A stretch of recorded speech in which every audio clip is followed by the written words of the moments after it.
नमस्कार। फिर से एक बार स्वागत है मेरे चैनल पर। मैं हूं राज।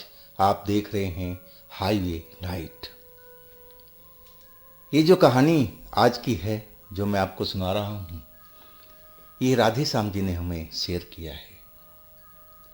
राधे श्याम जी बिहार के रहने वाले थे और दिल्ली एनसीआर में एक नौकरी की तलाश में आए हुए थे। साल था 2013। तो चलते हैं इनकी कहानी में। लेकिन दोस्तों, अगर आप मेरे चैनल पर पहली बार जुड़े हैं और अभी तक मेरे चैनल को सब्सक्राइब नहीं किया है तो प्लीज़ कर लीजिए और साथ में बेल आइकन को दबाना ना भूलिएगा। दोस्तों, मेरा नाम राधे श्याम है। मैं नौकरी की तलाश में दिल्ली एनसीआर में आया था। मैं अपने एक रिश्तेदार के पास में रुका था और नौकरी की तलाश में कर रहा था। इस काम में मेरे रिश्तेदार भी मदद कर रहे थे, लेकिन मैं जितना पढ़ा लिखा था उसके अकॉर्डिंग मुझे काम नहीं मिल रहा था। काम मिल रहा था मेहनत मजदूरी का, तो वो तो मेरे से नहीं हो रहा था। मैंने कोशिश भी किया था, लेकिन मैं थक हार गया। मैं जितना पढ़ा लिखा था उसी के अनुसार मैं नौकरी चाहता था, लेकिन ऐसी कोई नौकरी मुझे मिल नहीं रही थी। मेरे रिश्तेदार भी मुझ पर अब गुस्सा होने लगे थे।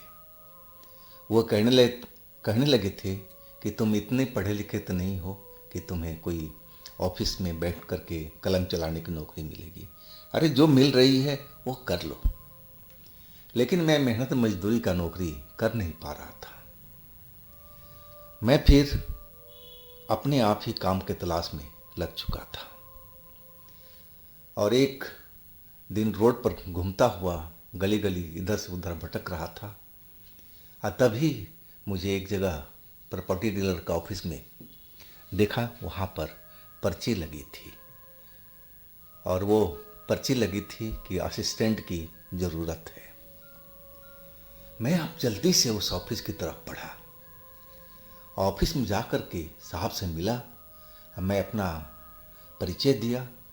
साहब मुझे बड़े आराम से बात किए और वो कहने लगे कि देखो राधे श्याम, मेरे पास तो असिस्टेंट की नौकरी है और मैं तो प्रॉपर्टी डीलर हूँ। शायद आपको काम और नहीं पता होगा कि हम क्या करते हैं। मैं भी इस काम से अनजान था। मैं गांव का रहने वाला था। मैं बोला, साहब जो आप सिखाओगे मैं सीख लूँगा। मेरी इस भोलेपन पर साहब ने मुझे काम पर रख लिया था और वो काम सिखा भी रहे थे और मैं जल्दी जल्दी काम को सीखता जा रहा था। अब तो वहाँ पर ग्राहक को घर दिखाना था, साइड पर ले जाना था और ये काम तो मैं जान चुका था कि कैसे ग्राहक से बात करनी है, क्या क्या बोलना है। साहब ने मुझे अच्छी तरह से सिखा दिया था। अब ये नौकरी करते करते मुझे 3 महीना बीत चुका था और मुझे सही पैसा साहब दे रहे थे, इज्जत भी मुझे मिल रही थी और मैं बहुत खुश था अपने इस काम से। मैं रिश्तेदार को बताता था कि देखो आप तो थक चुके ना, लेकिन मैं अपने आप ही नौकरी पा लिया। तो वो भी खुश थे कि चलो अपने बलबूते पर नौकरी पा करके बहुत बढ़िया तुमने किया। और मैं भी बहुत खुश था। मैं टाइम से अपने ऑफिस निकल जाता था और जब साहब कहते तभी मैं अपने घर लौटता था। हाँ, कभी कभी रात के 10 भी बज जाता था कि कई बार जो मीटिंग होती थी लंबा चलता था। और एक शाम को करीब 8 बज रहा था। साहब ऑफिस में थे नहीं, कहीं बाहर गए हुए थे और मैं ऑफिस में बैठा हुआ और उस टाइम मेरे पास में कोई काम भी नहीं था और साहब भी नहीं तो मैं खाली बैठा हुआ था। मैं सोच रहा था कि थोड़ी देर इंतज़ार करके साहब को फ़ोन कर लूँगा और फिर पूछ लूँगा कि क्या करना है, ऑफिस बढ़ाना ही है या इंतज़ार करना है। लेकिन साहब का खुद ही फ़ोन आ गया। वो कहने लगे कि राधे श्याम, एक ज़रूरी काम है। मैंने बोला, साहब हुक्म करो आप। फिर उन्होंने एक एड्रेस बताया कि बोले कि तुम वहाँ पर जाना पड़ेगा इसी वक्त में। चाबी मेरे दरवाजे के अंदर में रखी हुई है, बड़ा सा गुच्छा है और वो चाबी ले लेना। वहाँ पर एक पार्टी आने वाली है और तुम उस घर को खोल करके और उनका इंतजार करना। मैं समझ गया था कि मुझे क्या करना था। और मैं एड्रेस तो समझ ही लिया था और चाबी साहब की दराज से निकाल करके गुच्छा और मैं उस जगह की तरफ चल पड़ा था। वो जगह थोड़ा दूर था हमारे ऑफिस से। जब मैं पहुंचा तो करीब 9:30 पौने 10 के आसपास का टाइम हो रहा था। अब मैं वहाँ पर जो गेट था, गेट खोलने की कोशिश करने लगा, लेकिन गेट में जो ताला लगा हुआ था, बाहर का गेट, अभी तो अंदर 2 गेट और थे। वो एक बड़ा सा कोठी लग रहा था, लेकिन पहला एक ताला मुझसे नहीं खुल रहा था। लग रहा था कि काफ़ी दिनों से ये किसी ने खोला नहीं है और बरसात वगैरह का पानी पड़ कर के जंग लग चुका है। करीब 10 मिनट के मेहनत के बाद में पहला ताला खोल पाया। अब फिर जब अंदर गया तो वो दोनों गेट का तो आराम से खुल गया था। मैं जब अंदर कमरे के अंदर पहुंचा, उस कोठी के अंदर में, तो सड़ा सा बदबू मुझे महसूस हुआ। अब मैं समझ गया कि शायद ये कमरा, कोठी काफ़ी दिनों से बंद है, तभी ये हवा का गंध है जिसे मुझे सड़ा सा महसूस हो रहा है। अब मैं लाइट जलाने की कोशिश किया, लेकिन वहाँ अंदर की लाइट तो नहीं जल रही थी। हाँ, बाहर की लाइट जरूर जल रही थी। मुझे लग रहा था कि लाइट का जो अंदर का स्विच था, एमसीबी था, वो मुझे मालूम नहीं था कि कहाँ पर है। अब मैं बाहर ही खड़ा होकर के कोठी के इंतजार करने लगा उस ग्राहक का कि कौन आ रहा है। अब मैं साहब को फ़ोन भी मिला दिया था कि साहब, मैं कोठी में पहुंच गया हूं, आप जल्दी से जल्दी उस ग्राहक को भेज दीजिए ताकि वो कमरा ये कोठी देख पाए। साहब कहने लगे कि राधे श्याम, तुम इंतज़ार करना, मैं उस ग्राहक को भेज रहा हूँ और तुम अच्छी तरह से उससे बातचीत करना, बाकी मैं तो समझ लूँगा क्या करना है, बस तुम्हारा काम उस कोठी को दिखाना है। मैं अब इंतज़ार करने लगा। करीब आधा घंटा बीता, फिर 1 घंटा बीता, लेकिन जो भी पार्टी आ रही थी उस घर को देखने के लिए अभी तक नहीं पहुंची थी। मैं फिर साहब को फ़ोन करने लगा कि साहब 11 बज चुके हैं, अब क्या करें। लेकिन साहब का फ़ोन नॉट रीचेबल आ रहा था। शायद कहीं ऐसी जगह पर थे जहाँ पर सिग्नल पहुँच नहीं रहा था। और तभी जैसे अंदर के कमरे से कुछ आवाज़ आई। मुझे लगा कि शायद कोई कमरे के अंदर में, कोठी के अंदर में है। अब मैं तेजी से कमरे के अंदर पहुंच गया। कोठी का जो अंदर वाला गेट था खोल करके अब मैं अंदर देखने लगा कि आखिर आवाज़ किसकी है। आज जैसे ही मैं इधर उधर देख रहा था, बाहर से रोशनी खिड़की से अंदर आ रही थी और अंदर तो अंधेरा ही पड़ा था, लेकिन मुझे वहाँ पर कोई हलचल नहीं नजर आई। मुझे लगा कि शायद मेरा मन का भ्रम था और कुछ नहीं था। तभी वो जो दरवाज़ा था, मेन गेट वाला जो अंदर कमरे में खुलता था, लकड़ी का दरवाज़ा धड़ाम से बंद हो गया, जैसे किसी ने बाहर से खींच करके दरवाजे को लॉक कर दिया। अब तो मैं एक पल के लिए चौंक सा गया कि आखिर ये दरवाज़ा किसने बाहर से बंद कर दिया। इसका मतलब मैं अंदर ही लॉक रह गया। मैं जल्दी से भाग करके दरवाज़ा खोलने की कोशिश करने लगा, लेकिन दरवाज़ा खुल ही नहीं रहा था। मैं एकदम घबरा गया। अब मैं डर गया था कि पता नहीं क्या हो रहा मेरे साथ में। और तभी मुझे उस जगह पर लगा कि आसपास में कोई चल रहा हो, जैसे किसी के चलने की आवाज़ मुझे साफ सुनाई पड़ रही थी। और मैं और डर गया वो आवाज़ सुन करके। अब मुझे लगा कि जैसे गांव में मैं सुन रखा था कि भूत प्रेत होते हैं, और एक काली परछाई लंबी सी मुझे दिखाई दी, जो बिल्कुल एकदम भयानक जैसी दिखाई दे रही थी। इतना लंबा परछाई, धुंधली धुंधली, और उसी की शायद कदमों की आवाज़ मुझे सुनाई दे रही थी। अब तो मैं बेहद डर चुका था। मैंने सुन रखा था गांव में कि भूत प्रेत ऐसे ही होते हैं। अब मैं जोर जोर से चिल्लाने लगा, बचाओ बचाओ, जितना शक्ति था मैं आवाज़ दे रहा था। लेकिन शायद बाहर में कोई मेरी आवाज़ को सुन नहीं रहा था। और वो परछाई जो थी वो मेरे आसपास में गोल गोल घूम रही थी।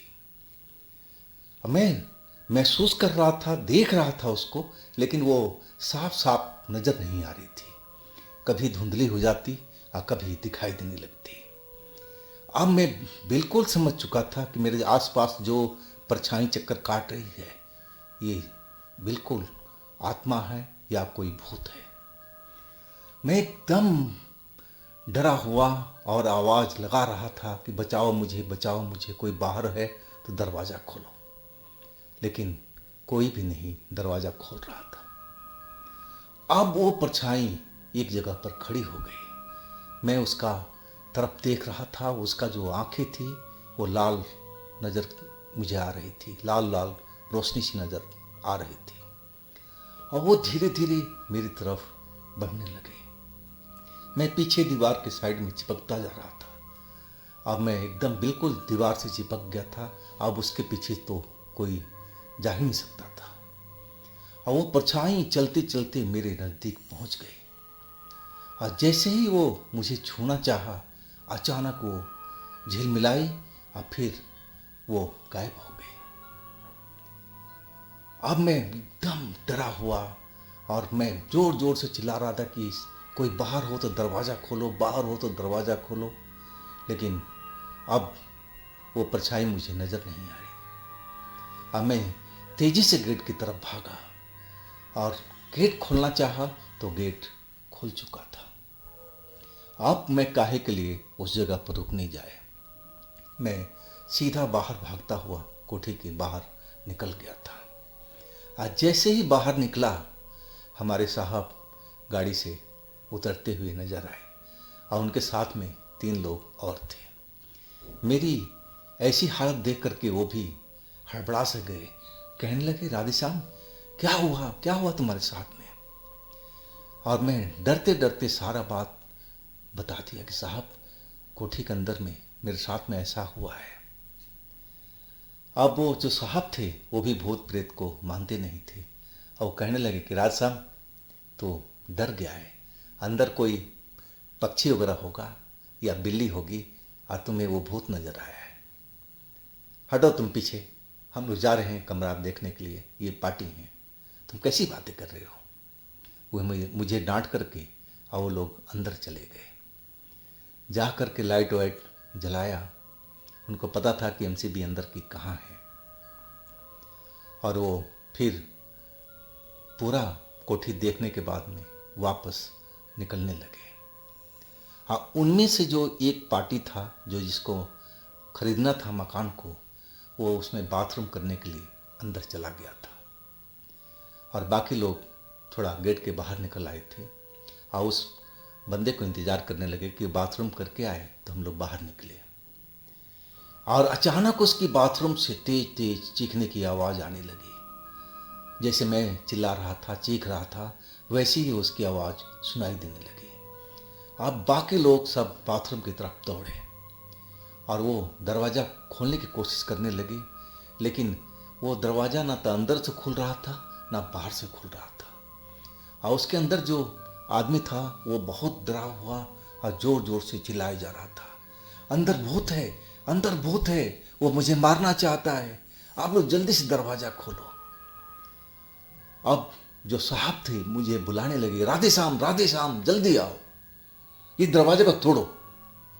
मैं तो पहले ही डरा हुआ था और मेरी तो हालत पहले ही से खराब पड़ी थी। आखिर इनको क्या जरूरत पड़गी मेरी। और जब मैं आवाज़ सुना बाहर से तो मैं भी अंदर आ गया। लेकिन अंदर आते हुए भी मैं डर रहा था। मैं देखा जैसे मैं चिल्ला रहा था वैसे ही अंदर से बाथरूम से आवाज़ आ रही थी और दरवाज़ा पीटने की कि जल्दी दरवाज़ा खोलो, जल्दी दरवाज़ा खोलो। और साहब अपने आदमी के साथ में खड़े थे, दरवाजे को खोलने की कोशिश कर रहे थे, तोड़ने की कोशिश कर रहे थे, लेकिन कुछ भी नहीं हो रहा था। अब मुझे जब देखे तो चिल्लाने लगे, राधे श्याम जल्दी आओ, क्योंकि मेरा शरीर थोड़ा पहलवान टाइप का था और मैं वहाँ पर पहुँच गया। और जैसे ही मैं दरवाजे को हाथ लगाया और उसी वक्त दरवाज़ा खुल गया था और वो आदमी जो अंदर था अब बाहर की तरफ निकला और गिर करके बेहोश हो गया। अब जल्दी से उसको उठा करके गाड़ी में डाला गया और हॉस्पिटल की तरफ भागे। मैं भी उनके साथ में था, लेकिन हॉस्पिटल में जा कर के उसको होश आ गया था। लेकिन होश में भी आया था तो बहुत डरा हुआ था। वो कहने लगा कि भाई बाथरूम के अंदर में भूत था, काली परछाई जैसी लाल लाल उसकी आंखें थी, वो तो मुझे मारना ही चाहता था। अब मैं समझ गया था कि जिस भूत को मैं दिखा था वही भूत इसको भी दिखाई पड़ा था, लेकिन मेरे जो साहब थे वो तो मान ही नहीं रहे थे। अब उनको विश्वास करना पड़ गया था कि वाकई में उस कोठी में भूत था। और इसके बाद तो जो पार्टी खरीदने आया था वो तो बिल्कुल नहीं उस कोठी को लिया।